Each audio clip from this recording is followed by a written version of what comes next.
पसंद का आपको पता होगा, अगर पाकिस्तान से हो, बिलोंग करते हैं तो पाकिस्तान पसंद की शादी नहीं होती। मैं पहले इंडियन वीज़े से आना चाह रही थी, पर मुझे इंडिया का वीज़ा नहीं मिला सर, तो मजबूरन मुझे ये रास्ता अपनाना पड़ा। पबजी में मिले थे, पबजी में मिलने के बाद नंबर एक्सचेंज करा, नंबर एक्सचेंज करने के बाद धीरे धीरे पहले तो हम मिल चुके नेपाल, ये भी आए, मैं भी आई, 7 दिन साथ रहे, घूमे फिरे, शादी करी, बहुत अच्छे से एंजॉय करा हम दोनों ने। जब मैंने इंडिया का बॉर्डर क्रॉस करा ना, मैं बहुत खुश हो गया, मैं झूम उठी सच में। 2 ही रास्ते थे, यहाँ वहाँ रह के रोना ही था, यहाँ ट्राई करना था। वो सिर्फ मुझे वापस बुलाएंगे, फिर जो मेरे साथ होगा वो मुझे भी नहीं पता कि मेरे साथ क्या होगा। योगी जी से हमारे लिए ये रिक्वेस्ट करें कि मुझे यहाँ रहने दिया जाए, बस मुझे यहाँ की नागरिकता मिल जाए और मैं वापस नहीं जाऊँ। इस वक्त हमारे साथ वो 2 लोग हैं जिनकी चर्चा पिछले कई दिनों से पूरे देश में हो रही है। एक है सचिन और दूसरी है सीमा। सीमा को सरहद भी कहते हैं। सरहद 2 मुल्कों के बीच होती है। हालांकि कहते हैं कि प्यार करने वाले कभी सरहद को नहीं मानते। आज इन दोनों से बात करेंगे और ये जानना चाहेंगे कि आखिर सीमा सरहद पार कर हिंदुस्तान क्यों चली आई। क्या सचमुच ये सब कुछ प्यार में हुआ? क्या सचमुच प्यार अंधा होता है? या सचमुच आज के ज़माने में इस तरह का भी प्यार देखा जा सकता है? तो शुरुआत आपसे सीमा। कराची में रहती हैं आप, पाकिस्तान से। हिंदुस्तान दूर है वहाँ से, और आप पाकिस्तान से अकेली 4 बच्चों को लेकर हिंदुस्तान चली आई। क्या वजह थी? इनका प्यार था सर। कैसा प्यार था? बेइंतहा, सबसे ज़्यादा, क्योंकि मैं अकेली वैसे भी रहती थी और पति मेरे इतने अच्छे नहीं थे जितने भी अच्छे बन रहे हैं। इतने अच्छे बिल्कुल ना थे जितने भी अच्छे बनने की ओवर एक्टिंग कर रहे हैं। और मैं रिक्वेस्ट करती हूँ आप लोगों से, उनकी बातों में ध्यान ना दें, ठीक? नहीं, मैं शुरू से आपसे जानना चाहता हूँ, पाकिस्तान और हिंदुस्तान के रिश्तों के बारे में भी आप जानती हैं, वैसे ही ठीक ठाक नहीं है, तनाव बना हुआ है। और ऐसे में एक सीमा नाम की 28 साल की एक लड़की या औरत कहूँ, अपने 4 बच्चों को लेकर एक अनजान देश में यूं ही चली आती है बिना वीजा के। तो इतना बड़ा जोखिम आपने लेना पड़ा सर। अब 2 ही रास्ते थे, यहाँ वहाँ रह के रोना ही था, यहाँ ट्राई करना था। अगर मैं पकड़ी भी जाती ना तो मुझे ये दुख ना होता कि मैंने कोशिश ना करी, वरना सारी ज़िंदगी पछताती कि मैंने कोशिश ही ना करी सचिन के पास जाने की। काश मैं कोशिश करती। मैंने कोशिश करी और कामयाब हो गई। मैं पहले इंडियन वीज़े से आना चाह रही थी, पर मुझे इंडिया का वीज़ा नहीं मिला सर, तो मजबूरन मुझे ये रास्ता अपनाना पड़ा। पहले तो हम मिल चुके नेपाल, ये भी आए, मैं भी आई, इन्होंने बॉर्डर क्रॉस करा, इनको मतलब सारा इन्फॉर्मेशन मिली कि बॉर्डर में कैसे होता है। हम 7 दिन साथ रहे, घूमे फिरे, शादी करी, बहुत अच्छे से एंजॉय करा हम दोनों ने। वहीं भी खाना पीना, होटल सब कुछ था। फिर मैं चली गई, बच्चे पीछे ही मेरी चाची के और बहन के पास थे, तो मैं वापस चली गई। मुझे जाना पड़ा बच्चों के कारण ना। शायद मैं तब नहीं भी जा रही थी, तो मुझे इन्होंने कहा कि चली जाओ। शायद मैं खुद गर्ज सी हो गई थी, पर ये ना हुए। चलिए, मैं ये जानना चाहता हूँ सचिन आपसे, आपको इनसे प्यार कैसे? सर पबजी से हुआ था। आप पबजी खेलते थे? हाँ जी, पबजी में मिले थे। पबजी में मिलने के बाद नंबर एक्सचेंज करा, नंबर एक्सचेंज करने के बाद धीरे धीरे कब की बात है? कितना वक्त हुआ? 2020 की। 2020 में जब पहली बार आप पबजी खेल रहे थे, या पहली बार इनसे आमना सामना कैसे हुआ था, वो अगर कहानी बताओ। वो खेलते ही जी, मैं काम पे जा रहा था तो खेलते ही ऐसे ही पबजी में बात करते हैं, जैसे फ़ोन पे होती है बात, ऐसे बात भी हो जाती है, पबजी भी खेलते हैं। तो ये बोली इनके लोग मेरे पास जैसे मांगते हैं गन फन, वैसे मांगते हैं पबजी में। तो मैं दुकान पे जा रहा था, तो क्या कहते हैं, मैंने एक गेम खेला इसके साथ, रखने के बाद फिर मैं दुकान पे काम करने लगा, मैंने फ़ोन रख दिया। उसके बाद फिर मैं छत पे सो रहा था। फिर उसके बाद ये 10 बजे करीब, 9 बजे करीब ऑनलाइन आई थी। फिर हम दोनों साथ में खेले। फिर यहाँ पे कम आता था खेलना, मैं थोड़ा ठीक खेल लेता था, ज़्यादा भी ठीक नहीं, हाँ खेल लेता था। तो क्या कहते हैं, हमने ऐसे ही पबजी खेलते खेलते 15-20 दिन खेल कर हमने फिर नंबर एक्सचेंज करा। आपकी पबजी गेम से दोस्ती हुई, बातचीत हुई। आपकी शादी हो चुकी थी और 4 बच्चे हैं। शादी कैसे हुई थी आपका? क्योंकि ये कहा जा रहा है कि वो लव मैरिज थी, या क्या? लव मैरिज नहीं थी, खाली कोर्ट मैरिज थी। लव मैरिज बिल्कुल ना थी। ऐसा था कि मेरा कज़न कोई कज़न था, मतलब खलनायक था, पसंद करती थी मैं उनको। वो मुझे कहता था, रिश्ता मांगा, सबको पता होगा ये पसंद करते हैं। तो पसंद का आपको पता होगा, अगर पाकिस्तान से हो, बिलोंग करते हैं तो पाकिस्तान पसंद की शादी नहीं होती, आमतौर पर बिल्कुल भी नहीं होती। शहर में अब होती होगी तो अलग बात है, पर गांव में बिल्कुल, मैं गांव से शुरू में पैदा बड़ी गांव में ही हुई हूँ। तो बहुत बहुत मतलब कहा गया कि इसने ऐसे कैसे हो सकता है, ये ऐसे हम रिश्ता नहीं करेंगे। तो मेरी इसी कारण मेरे पापा ने मेरी इनसे हैदर से मैरिज करा दी कागजी। मेरे मामा राजी ना थे, मेरे मामू जो है ना वो कोई भी राजी ना था हैदर से। अब तक इनके कारण मेरे मामू बात अब तक मुझसे तो आपकी शादी मर्दी के खिलाफ हुई? ये हैदर को पता है कि मजबूरी के कारण हुई, अगर उसे कोई पर्सनली पूछे तो। उसके बाद 4 बच्चे कब? पहला लड़का 15 में हुआ था मुझे, हाँ। उसके बाद दूसरी लड़की हुई, उसके बाद तीसरी और मुन्नी जब मेरे पेट में थी ये चले गए थे। कहाँ गए थे? सऊदी अरब। तो आप दोनों की लड़ाई बहुत हुआ करते थे, शुरू से लेके हम बहुत लड़ते थे, बहुत मारपीट होती थी हम दोनों में। ये वहाँ के मोहल्ले वाले बता सकते हैं, और ये हैदर से भी कोई पूछ ले कि आपने कभी इसको पत्नी को मारा नहीं, कि कभी आपने इसके ऐसा हुआ। कई बार उसने मेरे मुंह में मिर्चें फेंक दी। ईद के इस दिन थे, मेरी दूसरी लड़की पैदा हुई थी, तब की बात है। तो बहुत लड़ाई होती थी हम दोनों में। कई बार मेरे पापा बीच में आए, एक महीना मैंने तब भी मैंने तलाक लेना चाह रही थी। पापा घर 1 महीना रही, फिर मेरी बड़ी बहन ने नहीं लेने दी, लड़ाई करी मुझसे और मुझे पापा घर से जाने को कहा, तो मैं चली आई गुस्से में। तो आप दोनों फिर अलग कब से थे? आप अलग अलग कब रह रहे थे? जब मेरी इनसे बातचीत ज़्यादा होने लगी ना, तब भी वो मतलब शक की नज़र से देखते थे। तब वो पाकिस्तान में थे ना, वो आए नहीं वापस, कभी भी नहीं आए। किस साल में गए थे? 19 में। तो 19 के बाद 23 तक नहीं आए? अब तक नहीं आए थे। तो मतलब जब वो नहीं थे उसके बाद फिर इधर सचिन से आपकी दोस्ती हुई? होगी, हाँ। तो जब पहली बार आप दोनों को जब प्यार हुआ तो आप दोनों कब मिले थे उसके बाद पहली बार नेपाल में? 10 मार्च 10 मार्च जी 2023 में। आप कैसे पहुंची नेपाल?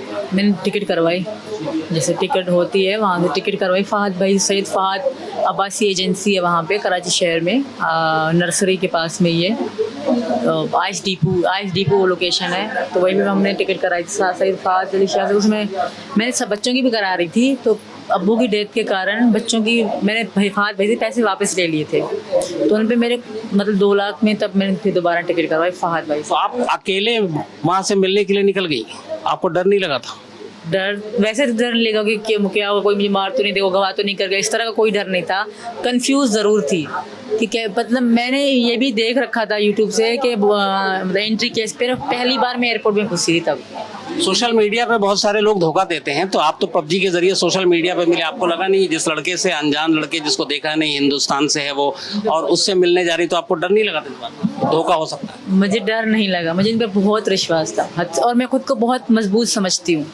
मैं समझती हूँ मतलब देश हो कुछ भी हो, जब तक बंदा खुद टेढ़ा ना हो, खुद गलती ना करेगा, कुछ भी नहीं हो सकता। पहला रिएक्शन जब आप दोनों एक दूसरे को आमने सामने देख रहे थे, एक बार पहली बार आमने सामने आप मिल रहे थे, तो आप दोनों की उस वक्त क्या रिएक्शन था, क्या भावनाएं थी? कोई पता ही नहीं क्या रिएक्शन थी, क्या वो था। इतनी खुशी मिल रही थी कि बहुत खुशी मिल रही थी। तो एयरपोर्ट पे आप दोनों मिले, इसके बाद फिर कितने दिन रहे वहाँ पर? 7 दिन सर, 7 दिन। मैं 7 दिन, बच्चे अकेले थे तो मैं 7 दिन की टिकट कराई। तो जब आप काठमांडू में थे बच्चों से बात करती थी? हाँ, वीडियो कॉल में हमारी बात होती थी। मैंने अपनी बहन को कहा था मैं लाहौर घूमने जा रही हूँ, इनको हटा के मैं वीडियो कॉल में बात करती थी उनसे व्हाट्सएप पे। घर वालों को तब पता नहीं था? उनको लाहौर का पता था। फिर आप दोनों ने नेपाल में शादी की? बिल्कुल। कहाँ, कैसे, उसके बारे में? वो वहाँ पे एक टैक्सी ड्राइवर भी थे, उनका नंबर भी था अभी तक, उन्हें फ़ोन तोड़ दिया। उनकी हेल्प से पशुपतिनाथ गए हम लोग, शाम के ही समय था तब करी हमने। वहाँ बहुत अच्छी मंदिर है, बहुत सुंदर है वो, वहीं पे। तो 7 दिन रहने के बाद जब आप दोनों अलग हुए, एक को हिंदुस्तान आना, एक को पाकिस्तान, तब किस वादे के साथ अलग हुए? यही कि दोबारा मिलेंगे। मैंने कुछ सुबह शाम कहती थी, जब जैसे दिन आ रहे थे ना, मैंने कहा सचिन हम दोबारा मिलेंगे ना, कहते थे हाँ मिलेंगे। मैं बहुत 2 दिन हम बहुत रोते रहे, फिर लास्ट के 2 दिन बचे ना, 17 को मुझे जाना है, 15 के बाद हम बहुत रोते गुजारे। और वो मेरी वीडियो मेरी टिकटॉक आईडी में और मेरी इंस्टा की आईडी में पड़ी है। बहुत बुरा हशर था। फिर मैंने इसके साथ पूरी रात हम सोते थे तो मोबाइल ऊपर रख देते थे, वीडियो चलती थी रिकॉर्डिंग, 10-10 घंटे की, 8-8 घंटे की हमारी वीडियोस पड़ी हैं कि मैं जिदा हो जाऊंगी तो देखा करूंगी। और ऐसा ही होता था, जब मैं चली गई तो वही देख देख के मैं सोती थी रात को। आपने जब ये तय हुआ था कि ये इंडिया आएंगे, तो चारों बच्चों के साथ आपने कहा था कि अपनाऊंगा? हाँ जी सर, चारों बच्चों के साथ। वजह कहा था बच्चों को लिया, बिन माँ के बालक ऐसे ही रहेंगे, हम अपना जीवन वो करेंगे। काटेंगे यहीं पर, बच्चों को ले आ, मैं अपनाऊंगा। मैंने खुद भी कहा था, मैंने आज तक इससे ये भी नहीं कहा कि बच्चों को रहने दे, तू ऐसा मत कर, नहीं, मैंने खुद कहा था कि बच्चों को तू लेकर आ। और यही बहाने से, यही कहकर हम जुदा हुए थे पहले नेपाल में। उनकी तेरे बगैर तेरा वहाँ कोई है नहीं, और बच्चे बगैर माँ के बाप भी नहीं है, और तू भी नहीं रहेगी, तो छोटे छोटे बच्चे हैं, कैसे रहेंगे वहाँ पर। तू बच्चों को लेकर दोबारा आना, जब रहेंगे यहाँ। आप पाकिस्तान से फिर बच्चों को लेकर कैसे पहुंची नेपाल? कितने तारीख को निकली और वहाँ से यहाँ तक कैसे पहुंची वो कहानी? 10 के 4 बजे निकली शाम में भाई, 4 बजे निकले तो 11 घंटे मेरा स्टे था दुबई में, क्योंकि सस्ती टिकट, जो महंगी टिकट उसमें स्टे कम होता है, 2 घंटे 1 घंटे का, तो मेरी सस्ती टिकट थी। तो 11 घंटे में दुबई एयरपोर्ट में बैठी रही, बच्चों के साथ वेट करती रही अपने जहाज़ का ना। तो दुबई एयरपोर्ट में लोग अच्छे थे, मेरी लड़कियाँ मुझसे उठवाई, जहाज़ में बिठवाई, 5 टिकट करी हमने 6 लाख में। तब रिटर्न भी थी, रिटर्न के साथ 6 लाख हुए हमारे। तो यार दुबई से फिर मैं अगले सुबह को पहुंच गई, सुबह को सवेरे 11 की सुबह को सवेरे मैं पहुंच गई वहाँ काठमांडू। फिर मैंने भी एक होटल पहले बुक करा, बच्चों को खाना खिलाया। फिर उस होटल वाले ने मुझे बताया कि ये जगह है, तो वहीं से मैंने बस वाले से बात करी, तो उन्होंने मना कर दिया कि बस फुल है, तुम अभी नहीं जाएगी। फिर उन्होंने मुझसे नंबर लिया कि दूसरी बस जाती है, अगर जगह हुई तो मैं आपको बता दूँगा। तो मैं होटल पर चली, इन्होंने कहा सो जाओ रात को, तो मैं सो गई। उस रात हमने आराम करा, बच्चे ने खाना वाना खाया। फिर उसका फ़ोन आया कि हाँ गाड़ी जा रही है, 15,000 नेपाली में 3 टिकट होंगी आपकी, तो आप जा सकती हो। तो मैं बहुत खुश हो गई। फिर इनका नाम लिखवाया, अपना नाम लिखवाया, बच्चों के जो इंडियन नाम रखे थे हमने वो लिखवाए, और एड्रेस पूरा इनका मतलब था वो लिखवाया, और फिर टिकट हो गए। तो नेपाल बॉर्डर पे, इंडिया बॉर्डर पे आपकी कोई पूछताछ नहीं हुई? नेपालियों ने नहीं करी, इंडियन एक ही ऑफिसर आए थे, उन्होंने पूछताछ करी थी। उन्होंने क्या पूछा, आपने क्या बताया? एड्रेस पूछा कहाँ से हो, तो मैंने इनका एड्रेस पूरा बता दिया, रब्बूपुरा का। अच्छा, इनको अपना पति शो करा।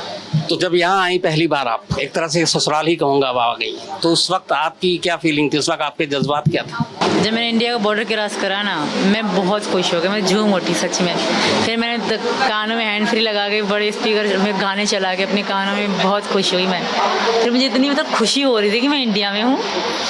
यहाँ ससुराल आकर कैसा लगा पहली बार आप जब पहुँची, यहाँ दाखिल हुई? बहुत अच्छा लगा, बहुत मेरी इच्छा थी यहाँ आना। हिंदी फिल्में भी देखती हैं आप? बहुत, हमारे यहाँ देखी ये फिल्में जाते हैं इंडियन। एक बजरंगी भाईजान फिल्म आई थी, देखी थी आपने? जी बिल्कुल। बजरंगी भाईजान की कहानी ये थी कि सलमान खान एक बच्ची को पाकिस्तान की थी, मुन्नी, उसको छोड़ने के लिए जाता है और वो तार के नीचे से जाने की बात होती है। आप तो सड़क के ऊपर से, वो भी बिना वीज़ा के आ गई हैं। लक की बात है, सलमान खान ने सोचा नहीं था ना, सोचता तब भी सलमान खान अच्छा तरीका निकालता ना, मैं मट्टी के नीचे से चला गया। यहाँ अगर अब आप खुश हैं? बस आप लोगों से रिक्वेस्ट है कि योगी जी से हमारे लिए ये रिक्वेस्ट करें कि मुझे यहाँ रहने दिया जाए, बस मुझे यहाँ की नागरिकता मिल जाए और मैं वापस नहीं जाऊँ। आप पाकिस्तान नहीं जाना चाहती हैं? जो आपके पुराने शौहर हैं गुलाम हैदर, उन्होंने एक वीडियो जारी किया है, हाँ। और सऊदी अरब से और अपील की है कि हमारी बेगम को वापस पाकिस्तान भेजा जाए। हाँ। उस वीडियो को आपने देखा? जी देखा। आप उस पर क्या कहना चाहेंगे? मैं बिल्कुल भी नहीं जाना चाहूँगी। वो मतलब दिखावा कर रहा है सिर्फ, ठीक है, वो दिखावे के अलावा कुछ नहीं कर रहा। मैं नहीं जाऊँगी। वो सबको मतलब मोदी जी का नाम ले रहे हैं, ये सिर्फ ड्रामा ही कर रहे हैं, दिखावा कर रहे हैं। कोई प्रेम नहीं है उनके इंडिया के लिए या मोदी जी के लिए या किसी के भी लिए। वो सिर्फ मुझे वापस बुलाएंगे, फिर जो मेरे साथ होगा वो मुझे भी नहीं पता कि मेरे साथ क्या होगा। पत्थरों से मारेंगे मुझे। 1% को अगर मान के चलते हैं, अगर वो कह रहे हैं आप पाकिस्तान पहुँच गए, तो आपको लगता है पाकिस्तान में आपके साथ क्या होगा?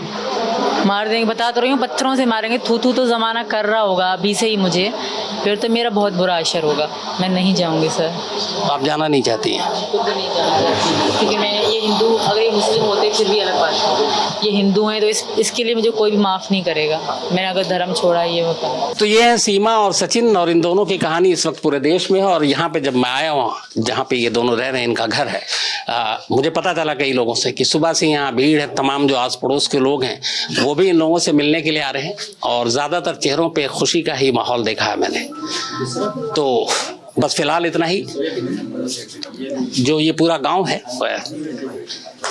उस गांव रब्बूपुरा, तो रब्बूपुरा में ये तमाम लोग मौजूद हैं, और तमाम लोगों का एक तरह से इनको पूरी तरीके से समर्थन भी है। और इनकी अपील ही इन दोनों की कि सरकार मदद करे, और सीमा चाहती है कि वो पाकिस्तान लौट कर ना जाए, बल्कि वो यही रहे।